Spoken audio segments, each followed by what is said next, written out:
Dẫu tôi nói được các thứ tiếng loài người, dẫu tôi nói được các thứ tiếng trên trời, nhưng không tình yêu thương thì tôi như đồng vang tiếng. Nhưng không tình yêu thương thì như tròn chua kêu vang. Dẫu tôi biết được hết tất cả mọi điều, dẫu tôi thấu hiểu hết các sự nhiệm màu, hay có cả đứng tin có thể rời non chuyến núi, nhưng không tình yêu thương thì tôi nào đáng chi tôi. Tình yêu thương trong thế gian này là khoan dung nhẫn nhục nhân từ xóa tan hận thù. Vui trong cộng bình minh trong chân lý, tin cậy mọi sự chống cậy mọi sự nên chịu mọi sự. Đem thứ tha dù cơn giận dữ, đem kiêm tốn đến chốn quê mình, đem yêu thương xóa bao gánh tình, đem tin yêu lấp nỗi nghi ngờ. Dẫu đem gia tài phân phán kẻ có nghèo, dẫu đem đốt mình trong lửa cháy nhung hình, hay thân mình hy sinh chịu bao trăm ngàn đau đớn, nhưng không tình yêu thương thì tôi nào đáng chi tôi. Tình yêu thương trong thế gian này là khoan dung nhẫn nhục nhân từ xóa tan hận thù.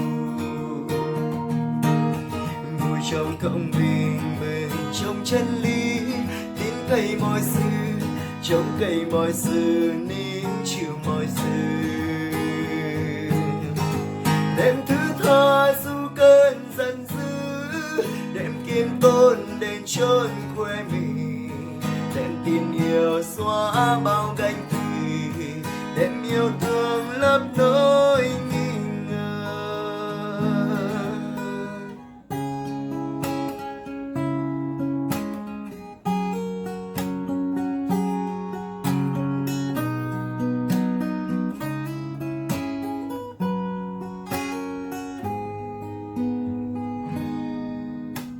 Dẫu tôi nói được các thứ tiếng loài người, dẫu tôi nói được các thứ tiếng trên trời, nhưng không tình yêu thương thì tôi như đồng vang tiếng. Nhưng không tình yêu thương thì tôi như chập choáng kêu vang. Dẫu tôi biết được hết tất cả mọi điều, dẫu tôi thấu hiểu hết các sự nhiệm màu, hay có cả đứng tin có thể rời non chuyến núi, nhưng không tình yêu thương thì tôi nào đáng chi tôi. Tình yêu thương trong thế gian này là khoan dung nhẫn nhục nhân từ xóa tan hận thù. Vui trong cộng bình minh trong chân lý, tin cậy mọi sự chống cậy mọi sự nên chịu mọi sự. Đem thứ tha dù cơn giận dữ, đem kiêm tốn đến chốn khoe mình, đem tin yêu xóa bao gánh thủy, đem yêu thương lấp nỗi nghi ngờ.